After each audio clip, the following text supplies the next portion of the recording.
السلام عليكم ورحمة الله وبركاته. أعزائي المشاهدين، أهلا وسهلا بيكم في حلقة جديدة، والكورة دايما مجنونة. آخر 4 ماتشات بين الأهلي والزمالك، الأهلي غلب ال4 ماتشات 2-0 و3-0 و4-1 و2-0. لا تعليق. الزمالك دخل فيه 11 جون من الأهلي، والزمالك جاب جون واحد في ال4 ماتشات. تيجي تقول لي بقى التوفيق والحظ والسيناريوهات الكوميدية، اجي اقول لك طيب ما انت اخر 4 ماتشات اهو مش جايب الا جون واحد، وداخل فيك 11 ومغلوب ل4. يعني الاهلي مستقر، الاهلي قوي، الاهلي قاعد يفرم الزمالك. مش عارف موضوع نفسي ولا موضوع ايه يا جماعة.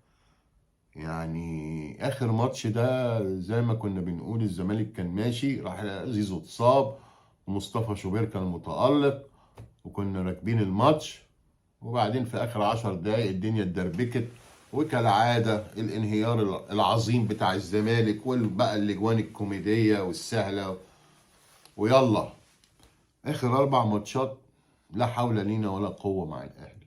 الواحد بقى ماتش الاهلي ده بقى يخاف ايه يتفرج عليه، عشان عارف ممكن نتغلب حظ، لا سحر، لا اجتهاد، لا ايه مش عارف.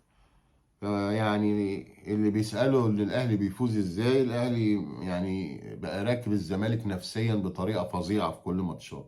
يعني حتى اما الاهلي بيبقى وحش برضه بيغلب. انا عمري ما شفت فريق بيبقى وحش وبرضه بيغلب وبيخلص الماتش. فلازم لعيبة الزمالك بقى تفوق جامد. يعني عبد الله السعيد اللي جاي ده عنده 39 سنة، هيدينا ايه؟ شيكابالا بقى خلاص على ما اعتقد يعني، والجزيري ده شكرا، وعواد انا مش مقتنع بيه خالص. فلاعيبه الزمالك لازم تفوق. يعني الكرامه بقى فين يا جدعان؟ ده انتوا اتبهدلتوا من الاهلي جامد. فين الكرامه بقى؟ يعني فوقوا بقى وفوزوا بالكونفدراليه وكملوا.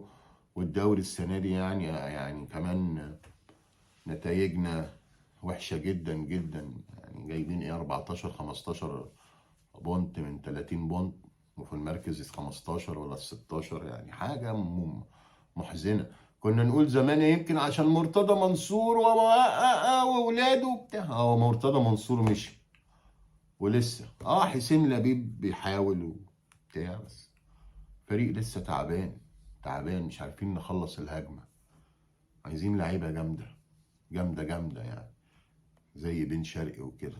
اللي احنا جايبينهم دول معرفش مين يعني. في منهم جامد يعني، مش شايف، ما بقيناش نشوف.